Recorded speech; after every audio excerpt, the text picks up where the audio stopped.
Shalom Yisrael. I hope you all had a wonderful day today. And I would like to encourage you all to turn your two-edged sword to Jeremiah 17 and 7 and 8. And it reads, Baruch is the man who trusts in Yahuwah and whose trust is Yahuwah. For he shall be like a tree planted by the waters, which spreads out its roots by the river, and does not see when heat comes. And his leaf shall be green, and in the year of drought he is not anxious, nor does he cease from yielding fruit. Whoo! Hallelujah. That's a powerful word. And I read that a lot from time to time. I meditate on it. Just think about it and repeat it in my head. And I'm going to tell you, I encourage y'all to read Jeremiah 17, 7 and 8. Because every time I read it, it makes me feel like I'm somewhere peaceful alone, and I'm just chilling, and I'm drinking a cold glass of water. And when you drink that cold glass of water, that cold water just go down within you, and it just make you put a smile on your face, and you feel so refreshed.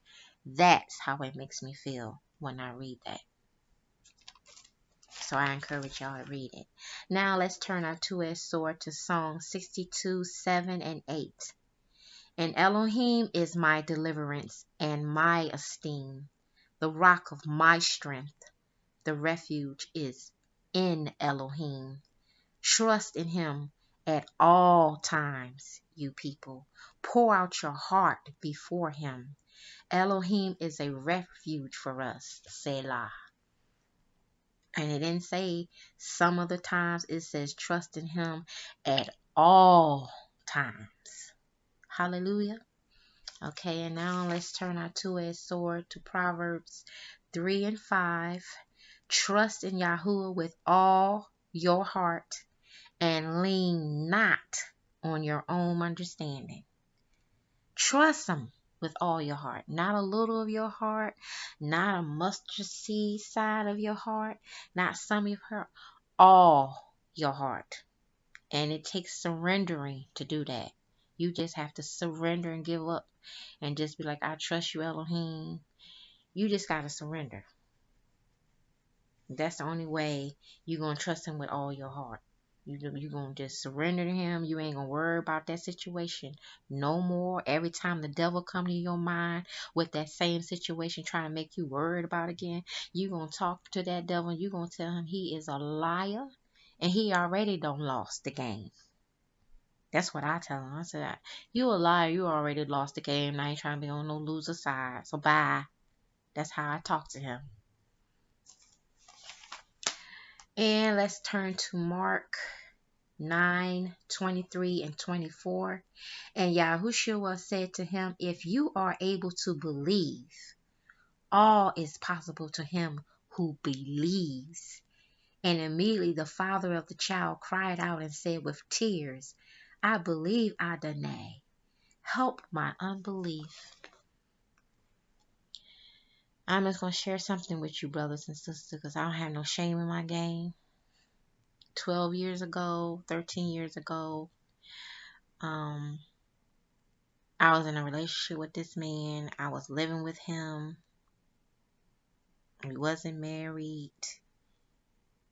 Smoking weed, fornicating, whatever you could think of, going out, doing all that. And so I started going through some things with him, and so I got picked up the Bible and I started reading it, and tears just start coming down my face and I went to the bathroom and looked in the mirror and I said, Elohim, I don't love you. There's no way in the world I love you. There's no way in the world that I'm born again. There's no way in the world. So from that moment on, he took me on another level. Because there's levels to this.